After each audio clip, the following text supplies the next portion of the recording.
রাজমহলে পা দিতেই ছোট রানীর আসল রূপ ধরে ফেললো ফুলকি। হ্যাঁ বন্ধুরা, এমনটাই দেখা যাবে। তাই সম্পূর্ণ জানতে ভিডিওটিতে লাইক দিয়ে চ্যানেলটি সাবস্ক্রাইব করে দেখতে থাকুন। গল্পের শুরুতেই দেখা যাবে রোহিত ফুলকির কাছে সবটা শুনতে পায়। সবটা শুনে অবাক হয় আর বলে, ফুলকি, তুমি এত কিছু করেছো বাবাকে খুঁজে পাওয়ার জন্য? এত জায়গায় গিয়েছো? তখন ফুলকি বলে, কেন স্যার, আপনি থাকলে করতেন না এটা? নিজের বাবার জন্য এতটুকু করবো না? তখন রোহিত বলে, তুমি এত কিছু একা কেন করেছো? তুমি আমাকে কেন জানালে না? তাহলে আমি চলে আসতাম। তখন ফুলকি বলে, না না স্যার, এরকম সুযোগ কি বারবার আসে নাকি বলুন তো? আপনি তো একটা কাজে গিয়েছিলেন, আপনি আমার জন্য কাজটা ছেড়ে এভাবে চলে আসতেন। আর তাছাড়া সাগুপ্তা ম্যাডাম তো সবসময় ছিল আমার পাশে। তখন রোহিত বলে, সাগুপ্তা ম্যাডাম মানে? তখন ফুলকি বলে, হ্যাঁ, এখানকার নতুন আইপিএস অফিসার। সে সবসময় আমার সঙ্গে ছিল। আপনি জানেন তো, আমি না বুঝতে পারছি না, এত বড় একটা রাজমহলের এলাকায় এরকম একটা পাচারকারী দল আছে, সেটা রানীরা জানে না। আর উনি তো ওই এলাকার এমএলএও। তাহলে ওনার জানার বাইরে এত কিছু ঘটছে। আচ্ছা, আমাদের মনে হচ্ছে এই ব্যাপারে ধানু দিদির শাশুড়ির সঙ্গে কথা বলা দরকার। তখন রোহিত বলে, না না ফুলকি, এখন কোনো কথা বলার দরকার নেই। আগে ওখানে আমার বোনটা যাক, মানিয়ে নিক। আসলে ওর যেন কোনো বিপদ না হয়। তখন ফুলকি বলে, না না স্যার, এটা কি ভাবছেন? আদিত্য দা খুব ভালো মানুষ। ধানু দিদির কোনো ক্ষতি উনি হতে দেবেন না। খুব ভালো মানুষ উনি। তখন রোহিত বলে, ভালো মানুষ তো বটেই ফুলকি, তারপরেও আমরা একটু বেশি তাড়াহুড়ো করে ফেললাম না? মনে হচ্ছে মানুষ চেনা কিন্তু এত সহজ নয় ফুলকি। ভালো মানুষের আড়ালেও অনেক খারাপ মানুষ লুকিয়ে থাকে। তাই আমি আশা করব আদিত্য যদি ভালো হয়, তাহলে আমার থেকে খুশি আর কেউ হবে না। তখন ফুলকি বলে, স্যার, আপনি না এগুলো নিয়ে একদম ভাববেন না। আর আমরা না কালকে পুজো দিতে যাব, ঠিক আছে? ধারণা দিদির জন্য পুজো দেবো। তখন রোহিত বলে, ঠিক আছে, অনেক রাত হয়ে গেছে, চলো শুয়ে পড়বে। তখনই ফুলকি রোহিতকে জড়িয়ে ধরে। তারপর দেখা যাবে সকাল হয়। রোহিত আর ফুলকি মিলে পুজো দিতে যায়। তখন ধানুর জন্য ওরা পুজো দেয় আর বলে, স্যার আপনি দেখবেন ধানু দিদির না সব ভালো হবে। আপনি একদম ধানু দিদির জন্য চিন্তা করবেন না। তারপরে ফুলকি রোহিতকে বলে, স্যার এবার চলুন, ধানু দিদি তো আবার বিদায়ের সময় হয়ে যাবে। তারপরে তো আমাদের না দেখতে পেলে আবার কানাকাটি শুরু করে দেবে, চলুন। এই বলে রোহিত আর ফুলকি বেরোনোর সময় তখন শিল্পা এসে সেখানে হাজির হয়। তখন শিল্পাকে দেখেই ফুলকি বলে, এ কি শিল্পা দিদি, তুমি এখানে?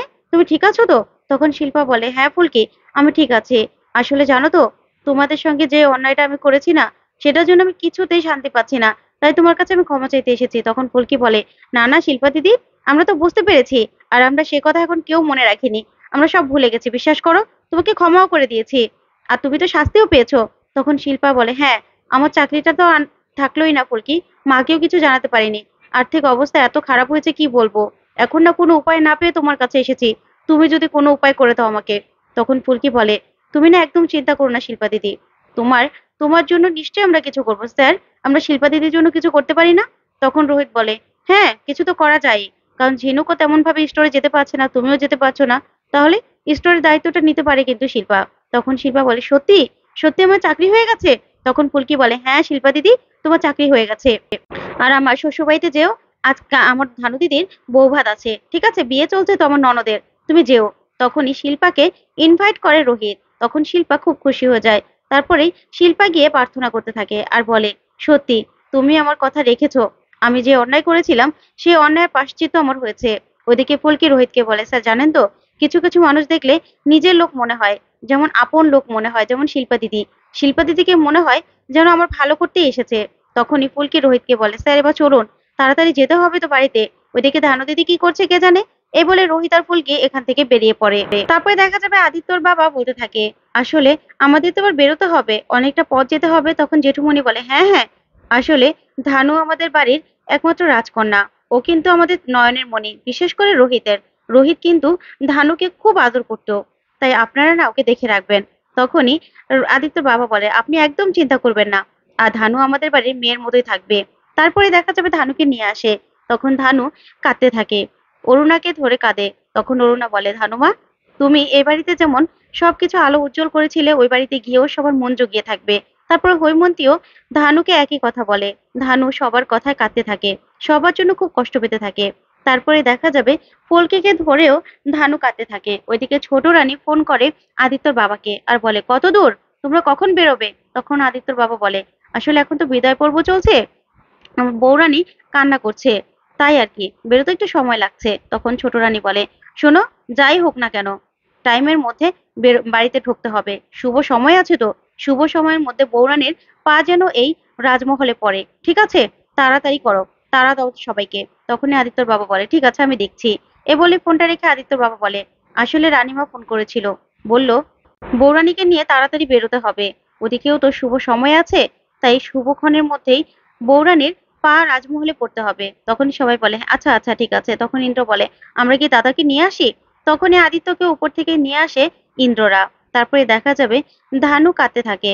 তখন ফুলকি বলে, স্যার, ধানু দিদির তো কিছুতেই মনটা ভালো হচ্ছে না। তারপরে তমাল ধানুর মন ভালো করার জন্য বলে, আচ্ছা আয় তো, আয় আয় আমরা সেলফি তুলি। তখন ধানু বলে, তমাল, পিয়াল, তোরা দেখছিস তো যে আমি এভাবে কান্না করছি, আর তোরা এখন সেলফি তুলবি? আমার ভালো লাগছে না। তখন পিয়াল বলে, দাঁড়া, সেলফিটা তুলে রাখি, তোকে তো পরে বলতে পারবো।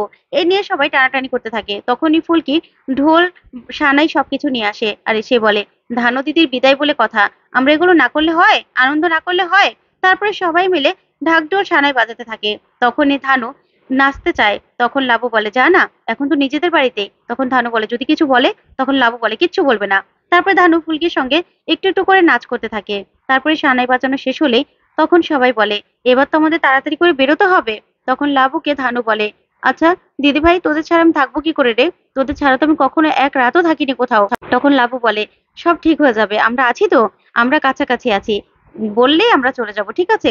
তারপরেই দেখা যাবে চালের একটা প্লেট নিয়ে আসে লাবু, আর বলে, নে, তুই মেজো কাকির আঁচলে চালগুলো ফেল আর বল, আমি তোমার সব ঋণ শোধ করে দিলাম। তখনই ধানু কাঁদতে থাকে আর সেই ঋণ শোধ করার নিয়মটা পালন করতে থাকে। তারপর পালন করে যখনই এগোতে থাকে, তখনই ধানু ফুলকিকে বলে, আচ্ছা ফুলকি, তুমি আমার সঙ্গে যেতে পারো না? তখন ফুলকি বলে, হ্যাঁ আমি যেতে পারি তো। আচ্ছা জেঠুমণি, আমি কি যেতে পারি? তখনই জেঠুমণি বলে, দাঁড়া। তখন আদিত্যর বাবাকে জেঠুমণি বলে, ফুলকি কি যেতে পারবে ধানুর সঙ্গে? তখনই আদিত্যর বাবা বলে, হ্যাঁ হ্যাঁ যেতে পারবে, কোনো সমস্যা নেই, আর তাছাড়া ভালোই লাগবে। তখনই ধানু বলে, তুমি না আমার সঙ্গে দুদিন থেকে আসবে ফুলকি, তাহলে আমার ভালো লাগবে। তখন আদিত্যর বাবা বলে, হ্যাঁ বৌরানীর ভালো লাগবে, চলো। তখনই ফুলকি চলে যায় ধানুর সঙ্গে। ওইদিকে ইন্দ্র রানীমাকে ফোন করে। তখন রানীমা বলে, আবার কি হলো, তোমরা এখনো বেরোতে পারোনি? তখন ইন্দ্র বলে, না মা, আরেকটা কাণ্ড হয়েছে। তখনই ছোট রানী বলে, কি হয়েছে আবার? তখন ইন্দ্র বলে, আসলে বউরানীর আবদার, সে ফুলকিকে ছাড়া যাবে না, তাই ফুলকিকে সাথে করে নিয়ে নিয়েছে। আর বাবাও বউরানীর কান্না দেখে সহ্য করতে না পেরে রাজি হয়ে গেছে। তখন ছোট রানী বলে, ও আচ্ছা, এখন আবার ফুলকি দাস আসছে, ঠিক আছে, নিয়ে এসো, ফুলকি দাস আসুক। তারপরে এই বলে ছোট রানী রাগ রাগ করতে থাকে। তারপরে দেখা যাবে ফুলকিরা এসে রাজমহলের দরজা দিয়ে ঢোকে। তখনই সবার আপ্যায়ন দেখে খুশি হয়ে যায় ফুলকি আর ধানু। তখন ধানু বলে, সবকিছু আমার জন্য আয়োজন, আমি তো দেখেই বিশ্বাস করতে পারছি না। তখন ফুলকি বলে, সত্যি ধানু দিদি, এগুলো না সবাই দেখলে কত খুশি হতো বলো তো, সত্যিই তো তুমি রানী হয়ে গেলে গো। তখন আদিত্য ওদেরকে আটকে দেয়। তখন ফুলকি মনে মনে ভাবে, কি ফিসফিস করে কথা বলছিলাম, তাও আদিত্যদা ধানু দিদিকে মুখ বন্ধ করে দিল। তারপরে দেখা যাবে ওদের বরণ করা হয়। তখন ফুলকি মনে মনে বলে, সোনার থালা, সোনার থালা দিয়ে বরণ করা হচ্ছে, আবার খাবারগুলোও নিয়েছে সোনার বাটি, সোনার প্লেটে। যা, রাজকীয় ব্যাপার, চোখ ধাঁধানো সবকিছু, ভালোই লাগছে দেখতে। তারপরে দেখা যাবে ধানুদের বরণ করা শেষ হয়ে যায়। তারপরে দুধে আলটার প্লেটটা নিয়ে আসে। তখন ধানু সেটাতে পা দিয়ে দাঁড়ায়। যখনই পা দিয়ে এগিয়ে আসবে, ঠিক তখনই রানীমা বলে, দাঁড়াও। তখন ফুলকি মনে মনে ভাবে, কি হলো আবার? আবার কি হলো এই ছোট রানীর? না কিছুই বুঝতে পারি না, এক এক সময় এক এক রকম লাগে, কখন যে কি করে কিছুই বুঝতে পারি না। আমার কাছে কেমন যেন, একটু কেমন যেন লাগে ওনাকে, কেমন গম্ভীর। তখন এই কথাগুলো ভাবতে থাকে ফুলকি।